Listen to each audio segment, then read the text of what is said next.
जय श्री कृष्ण, जय श्री कृष्ण, जय श्री कृष्ण। जय राधा रानी की जय, जय सिया रामचंद्र की जय, जय वैष्णो माता की जय, जय खाटू श्याम की जय।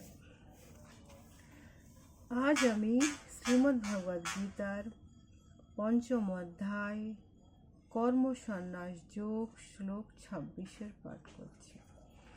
काम क्रोधा विमुक्तानां यति नामः यतः चेतः साम अभितः ब्रह्म निर्वाणं वर्तते विदिता आत्मानाम। অনুবাদ, কাম ক্রোধ শূন্য সংযত চিত্ত আত্মজ্ঞানী সন্ন্যাসীরা সর্বতোভাবে অচিরেই ব্রহ্ম নির্বাণ লাভ করেন।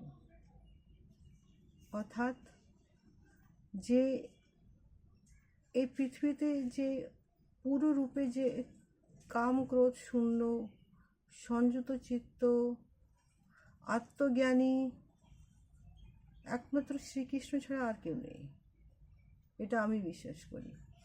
আমাদের সকলেই মনের মধ্যে কোথাও না কোথাও আমরা রাগ হই, হিংসা আসে, কাম ক্রোধ আসে, শূন্য আমরা পুরোপুরি হতে পারি না।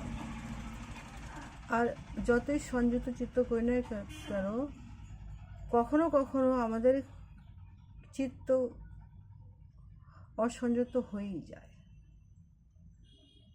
আর এত আত্মজ্ঞানী হওয়া সত্ত্বেও মাঝে মাঝে আমরা হিংসা দেশের খপ্পরে পড়ে আমাদের সমস্ত জ্ঞান সেই মুহূর্তে আমাদের নষ্ট হয়ে যায়। আর তারপরেই আমরা কোনো কিছু অঘটন করে ফেলি। সব থেকে যেটা আমি বুঝি, কৃষ্ণ নাম নিজেকে কৃষ্ণের চরণে দিয়ে দেওয়াটাই হচ্ছে সব থেকে বড় আত্মজ্ঞানী কামক্রোধ শূন্য কেন আর সংযত চিত্ত। তার চরণ ছাড়া আর কোনো জায়গা নেই যেখানে এইসব ব্রহ্মজ্ঞান পাওয়া যায়। জয় শ্রীকৃষ্ণ, জয় শ্রীকৃষ্ণ, জয় শ্রীকৃষ্ণ।